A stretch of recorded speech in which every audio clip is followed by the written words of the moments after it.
रुकिए, अस्तर लगाने से पहले आप ये एक सीक्रेट ट्रिक सीख लें। इंशाल्लाह उम्मीद करूँगी कि फिर आप लोगों का कभी भी जो अस्तर है एक साइड पर नहीं जाएगा।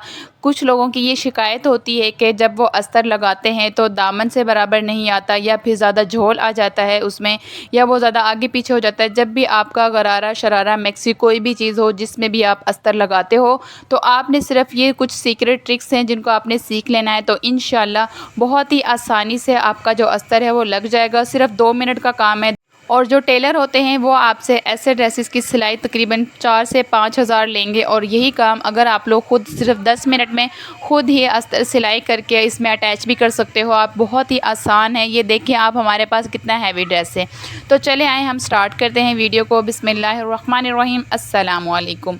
यहाँ पर आपने क्या करना है, अस्तर का जो कपड़ा है आपने उसको निकाल लेना है। जो आपके पास शर्ट है ना, जैसे ये हमारे पास शर्ट है जिसके हमने हिसाब से इस अस्तर को सिलाई करना है। आपने इससे चौड़ाई में भी तकरीबन 2 से 3 इंच ज़्यादा रखना है कपड़ा, और लेंथ में भी आपने तकरीबन 2 इंच ज़्यादा रखना है।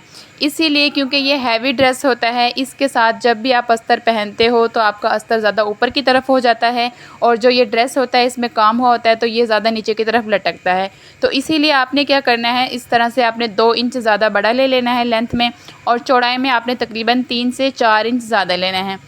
अब मैं आपको बताती हूँ कि जो अस्तर का कपड़ा है वो हमारे पास है कतान सिल्क, और कतान सिल्क को हम ज़्यादा लूज़ नहीं रख सकते क्योंकि वो ज़्यादा ही फूला हुआ सा लगता है और फिट नहीं बैठता। तो और जो हमारे पास ऊपर वाली शर्ट है काम वाली, वो है नेट की, तो ये बहुत ज़्यादा लूज़ थी, तो हमने इसके हिसाब से नहीं रख, क्योंकि अगर आप बिल्कुल इसके बराबर इसको अस्तर को कटिंग करते हो तो जब आप पहनोगे तो वो आपको बहुत ज़्यादा फूला फूला सा लगेगा और फिटिंग सही से नहीं बैठेगी। तो उसके लिए आपने क्या करना है, नेट वाले कपड़े को जिसके ऊपर काम हुआ वो उसको आपने ऐसे रहने देना है, और जो अंदर वाली अस्तर आप सिलाई करोगे उसको आपने बिल्कुल आपकी जो कोई भी सिंपल एक शर्ट होती है उससे आपने नाप ले लेना है, ठीक है। तो यहाँ पर हमने जो तीरा था इसका वो मैंने तकरीबन 7 से 7.5 इंच पर निशान लगाया है, और शोल्डर भी जितना उनका था 8 इंच पर। इस तरह से ये मैंने पहले आपको सिंपल सी एक शर्ट की कटिंग हम जिस तरह मैंने पहले बताई हुई है उसी तरह से हम ये वाले निशान लगा रहे हैं, ठीक है। यहाँ पर मैंने 3 लाइनें ड्रॉ की थी जिसके ऊपर मैंने चेस्ट, कमर और यहाँ पर हिप की फिटिंग के निशान लगा के इनको मैंने आपस में इस तरह से मिला दिया है, और यहाँ पर हमने शोल्डर की जो गुलाई है वो कर ली है, ठीक है। और अब मैं इसकी कटिंग करूँगी, और कटिंग करने के बाद आपने इन निशानों की वजह से बिल्कुल भी परेशान नहीं होना कि ये मैंने किस तरह से लगाएं। आपने अगर ये नेट की शर्ट से नहीं लेना हमने नाप, जो भी आपके पास नॉर्मल जिसका ड्रेस आप स्टिच कर रहे हो या अपना, तो आपने एक नॉर्मल से जो शर्ट होती है आपकी रेशमी, उसमें से आपने उसका नाप लेना है, और उसी हिसाब से आपने इसको एक सिंपल शर्ट की तरह कटिंग कर लेना है, ठीक है। तो कपड़ा हमने उसी के हिसाब से लिया था जो हमारे पास नेट की शर्ट थी ऊपर वाली, उसके हिसाब से हमने इसकी लेंथ और चौड़ाई निकाली थी, ठीक है। अब उसके बाद यहाँ पर हमने एक सिंपल शर्ट की तरह इसके निशान लगा लिए। जो आपके दामन जो होता है ना, वो आपने तकरीबन 1 इंच इससे ज़्यादा रखना है, ठीक है। क्योंकि वो जो नेट का था ना वो बहुत ज़्यादा खुला था, इसीलिए हमने सिंपल शर्ट से तकरीबन 1 इंच दामन को थोड़ा सा चौड़ा रखेंगे ताकि वहाँ पर जाके बिल्कुल फिक्स आए। और इस तरह से आपने इस शर्ट की जो फ्रंट वाली कटिंग अस्तर की आपने फ्रंट वाली कटिंग लाजमी करनी है, क्योंकि अगर आप लोग आर्म होल की फ्रंट की कटिंग नहीं करते तो आपका जो अंदर से ये कतान सिल्क का कपड़ा होता है ये फूला हुआ सा लगता है और उससे आपकी फ़िटिंग सही नहीं आती। तो यहाँ पर अब हमने इसको इक्वल कर देना है दामन से, ठीक है। इस तरह से आपने, अब मैं आपको दिखाती हूँ कि इस तरह की आपके पास कोई भी हैवी शर्ट हो तो आपने बिल्कुल उसके इक्वल अपनी जो अस्तर होता है ना उसको आपने कटिंग नहीं करना, सिर्फ आपने लेंथ और चौड़ाई उसी के हिसाब से लेनी है। बाकी आप जो फिटिंग के निशान लगाते हो वो आपने अपनी एक सिंपल सी शर्ट के हिसाब से लेनी जो आप नॉर्मल पहनते हो, ठीक है। मतलब जैसे कि आपने अगर ये रेशमी है ना तो हमेशा रेशमी के साथ आपने रेशमी ही नाप लेना है। आप लॉन या कॉटन के ड्रेस की मतलब कमीज़ का नाप नहीं ले सकते, उससे आपकी फ़िटिंग में प्रॉब्लम हो जाती है। इसीलिए आप हमेशा एक ये छोटी सी चीज़ लाजमी याद रखना कि आप जब भी कोई भी रेशमी ड्रेस स्टिच करते हो तो आपने उसके लिए रेशमी ही नाप लेना होता है, लॉन या कॉटन का नहीं लेते, उससे फिर फिटिंग में मसला आ जाता है। अब यहाँ पर हम कटिंग करने लगे हैं बाजू। तो बाजू आपने देखे होंगे कि जो हमारे पास नेट की जो शर्ट थी उसके बाजू बहुत ही मतलब हैवी थे, डिज़ाइनिंग वाले थे, तो हमें बिल्कुल तकरीबन 5 इंच लेंथ चाहिए हमें बाजू की, हम उतनी रखेंगे। और शोल्डर हमारा जो वो है 8.5, तो हम 8.5 पर निशान लगाया, ऊपर ये 3 इंच पर लगाया, उसके बाद ये पीछे की तरफ 1 इंच का निशान लगा के और गोलाई कर दी हमने। और इसको मैं इस तरह से अब कटिंग कर दूँगी।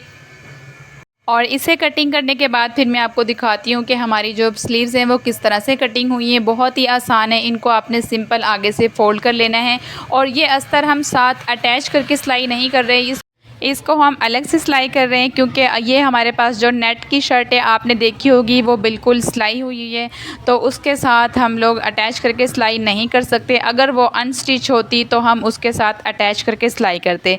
लेकिन अगर आप लोगों को चाहिए ऐसी वीडियो के जिसमें मैं अटैच करके बताऊं कि शर्ट को आप किस तरह से ड्रेस के साथ अटैच करके सिलाई कर सकते हो, तो आप लोग मुझे कमेंट कीजिएगा। इंशाल्लाह मैं नेक्स्ट वीडियो आप लोगों के साथ उसी टॉपिक पर अपलोड करूँगी कि अगर आपके पास रेशमी हैवी ड्रेस है तो आपने उसके साथ किस तरह से शमीज़ को अटैच करना है कि आपकी जो अंदर वाला जो अस्तर होता है शमीज़ उसमें झोल ना आए और वो ऊपर की तरफ ना उठे।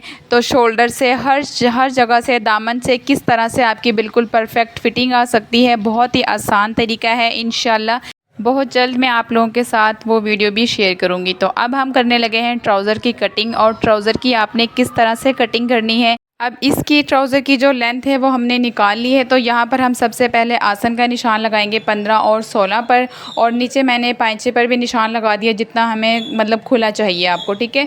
और उस हिसाब से हमने इसकी गुलाई भी कर दी है ट्राउज़र की ऊपर की तरफ। लेकिन हमारे यहाँ पर जो ट्राउज़र में थाई का जहाँ से हमने नाप लिया था उसकी चौड़ाई कम है, तो यहाँ पर जोड़ आएगा। नीचे से जो कपड़ा निकलता है इसकी कटिंग से उसको आपने इस तरह से ऊपर रखते हुए तकरीबन आधा इंच आपने इसके ऊपर रखना है, और उसके बाद आपने इसकी थाई का यहाँ से नाप करना है। हमें चाहिए तकरीबन 15 इंच, तो मैंने 15 इंच पर निशान लगा दिया है। और यहाँ पर ऊपर हम आसन का निशान दोबारा से लगाते हैं 2 इंच ऊपर से छोड़कर, जो हमारा बेल्ट है उसके लिए। और नीचे हमने 15 और 16 पर निशान लगा के फिर नीचे की तरफ गोलाई कर दी, ठीक है। अब इसको आपने इस तरह से कटिंग कर देना है। बहुत ही आसानी से आप इस तरह से कटिंग कर सकते हो अगर आपके ट्राउज़र में जोड़ आता है तो। अगर आपको इसकी डिटेल में वीडियो चाहिए कि ट्राउज़र में अगर आसन में जोड़ आता है, थाई की चौड़ाई में जोड़ आता है, कम रह जाती है, तो आप लोग किस तरह से इसका जो जोड़ है वो डाल सकते हैं, किस तरह से कटिंग करना और किस तरह से इसको सिलाई करना है, तो इसकी फुल वीडियो मैंने अपलोड की हुई है, वहाँ पर जाकर आप देख सकते हैं। और ये भी मैं आप लोगों को सिलाई करना बताऊँगी कि हमने इसके जो जोड़ हैं उनको किस तरह से सिलाई करना है। अब यहाँ पर हमारे ट्राउज़र के अंदर 4 जोड़ थे जो हमने लगाने थे, वो इस तरह से लगाने हैं। ये देखिए मैंने आप लोगों को लगाकर दिखाया है। ये दोनों साइडों पर आपने इसी तरह से इनको अटैच करना है, दूसरी तरफ भी। तो हमने दोनों हिस्सों पर इस तरह से लगा के, और फिर हमने इसके आसन की जो सेंटर वाली सिलाई होती है पहले उसको लगाना है दोनों साइडों से, और फिर उसके बाद हमने इसको सिलाई करना है। मुकम्मल सिलाई करके मैं आपको दिखाती हूँ कि ये किस तरह से सिलाई हुआ है। बहुत ही प्यारी इसकी शेप है, ये एक कैपरी टाइप, ठीक है। तो हमें एक कैपरी वाली लुक चाहिए थी, वो हमने इसको दी है। ये देखिए इस तरह से आपने ऊपर नीचे रखते हुए अब आपने यहाँ से इस तरह से इसको सिलाई लगा देनी है, और दूसरी तरफ से भी ऐसे ही इसको सिलाई लगा देनी है। उसके बाद आपने इसको जो इसका बेल्ट है ऊपर से वो सिलाई करना है, और फिर मैं आप लोगों को दिखाती हूँ कंप्लीट ये सिलाई करने के बाद। बहुत ही प्यारी इसकी शेप आएगी। तो अगर आप लोगों को मेरी और प्यारी प्यारी सी वीडियोस चाहिए, अगर आप लोग बाजू की कटिंग देखना चाहते हो, चूड़ी पजामे की, अम्ब्रेला फ्रॉक की, तो आप लोग मेरे यूट्यूब चैनल पर जाकर विज़िट करें। वहाँ पर मैंने सारी वीडियोस अपलोड की हुई हैं। और ये देखें माशाल्लाह से हमारी कैपरी बहुत प्यारी सिलाई हो चुकी है। और अब मैं आपको इसकी कंप्लीट लुक दिखाती हूँ मुकम्मल। ये देखें अभी जो इसका नीचे से पैंचा है वहाँ पर सिलाई लगाई थी हमने, लेकिन हम इसको तरपाई करेंगे। तरपाई से और भी ज़्यादा प्यारी आएगी। जो ये हल्की सी सिलवटें हैं, क्योंकि ये कतान सिल्क है, रेशमी कपड़ा होता है, तो इसमें लाजमी सिलवटें आती हैं सिलाई के साथ। इसीलिए रेशमी जो आपके ट्राउज़र होते हैं उनके ऊपर तरपाई आप किया करें, तभी आपकी ज़्यादा अच्छी लुक आएगी उसकी। और अब हम सिलाई करने वाले हैं जो अंदर वाली शर्ट है उसकी अस्तर, जो हमारा वो जो हमने ज़्यादा कटिंग की हुई थी शोल्डर की, उस वाले हिस्से पर हमने गले को लगाना है। मैंने आपको दिखाया था कि ये आर्म होल की हमने कटिंग ज़्यादा की हुई थी इस वाले हिस्से की, तो हम इस वाले पार्ट के ऊपर अपना ये जो गला है इसको अटैच करेंगे। अब मैं आपको बताती हूँ कि हमने इसको सिलाई किस तरह से करना है। बिल्कुल सिंपल, पहले सीधी ऊपर से सिलाई लेकर आनी है आपने, उसके बाद बुकरम के साथ साथ आपने सिलाई लगानी है। और सिलाई लगाने के बाद ये देखिए माशाल्लाह से कितनी ज़बरदस्त हमारी जो ये शर्ट है अंदर वाली वो सिलाई हो चुकी है। बहुत ही प्यारी इसकी फ़िटिंग है, और जो गला है इसका वो भी बहुत प्यारा और नीट बना है। बिल्कुल हमने गोल गला रखा है, सिंपल सा, जितना आपने एक नॉर्मल गला पहनते हो हमने उतना रखा है। इसे तकरीबन मैं आपको बता देती हूँ, मैंने इसको गले का जो डीप है वो मैंने 5.5 इंच रखा था। सिलाई होने के बाद ये 5 इंच हो गया। इस तरह से हमारी जो नेट की शर्ट है उसके हिसाब से बिल्कुल परफेक्ट आएगा। और मैं ये आप लोगों को दिखाती हूँ इसके तो अब मैं आप लोगों को दिखाती हूँ कि इसको हमने किस तरह से इसके साथ लगाना है। बहुत ही प्यारी इसकी लुक आएगी, ज़रा भी कपड़ा दामन से या फिटिंग से कहीं से भी ऊपर नीचे नहीं होगा, बिल्कुल इक्वल आया है और बहुत प्यारी इसकी लुक आएगी। तो आप लोगों ने इसकी कंप्लीट लुक क्लास में देखकर जानी है ताकि आपको भी समझ आए कि हमने इसको किस तरह से सिलाई किया था और इसकी फ़िनिशिंग कितनी ज़बरदस्त आई है। बहुत ही प्यारी इसकी फ़िनिशिंग आई है। अगर आप लोग इसकी भी तरपाई करना चाहते हो तो कर सकते हो, लेकिन मैंने इसकी तरपाई इसीलिए नहीं की क्योंकि जो इसके ऊपर शर्ट है वो काफ़ी हैवी थी, काम वाली थी। तो इसके अंदर आप अगर तरपाई ना भी करते तो कोई मसला नहीं, इस तरह से बिल्कुल पक्का आपका काम हो जाता है। अगर आप कोई भी गरारा शरारा कोई भी चीज़ सिलाई करते हो, ज़्यादा ही उसके ऊपर काम होता है, तो आप लोग जहाँ पर इसका काम हुआ वहाँ पर आप थोड़ा सा मतलब टाँके आप लगा दो ताकि कपड़ा आगे पीछे ना हो। यहाँ देखें जो हमारे गला जहाँ से इस तरह से हमने इसको अटैच करना है, बिल्कुल यहाँ से पकड़ के आपने इस तरह से इसको बिल्कुल इक्वल रखते हुए और फिर इसको अब हमने बराबर करना है। किस तरह से मैं आपको बताती हूँ। और इसकी स्लीव्स माशाल्लाह से बहुत प्यारी थी और उसका गला देखिए कितना प्यारा बनाया हुआ है। और आपका दोनों साइडों से आपने शोल्डर से पकड़कर इस तरह से इसको शर्ट को इक्वल करना है। और इक्वल करने के बाद अब मैं आपको दिखाती हूँ इसको नीचे रख कर बराबर करके कि हमारा जो कपड़ा है बिल्कुल भी एक्स्ट्रा एक और ना ही इसके अंदर बिल्कुल भी कोई झोल आया है। अगर आप लोग अलग से सिलाई करना चाहते हो तो इस तरह से आपने सिलाई करना है। मेजरमेंट आपने इस तरह से लेनी है जिस तरह से मैंने आपको बताया।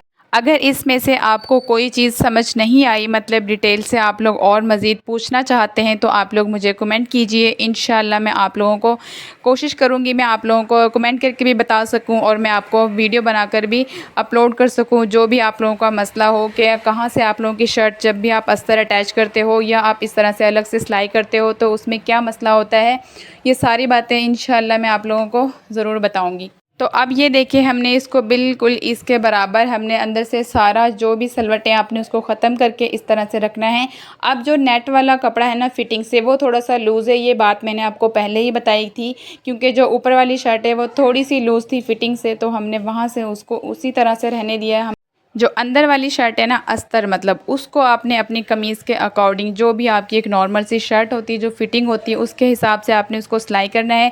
सिर्फ आपने क्या इस चीज़ का ख्याल रखना है कि जो दामन है ना आपका, जो ये नेट वाली शर्ट है इसका जो दामन है वो आपके दामन से बिल्कुल इक्वल होना चाहिए बराबर, ताकि बाहर की तरफ ना निकले और ना ही ज़्यादा अंदर की तरफ हो।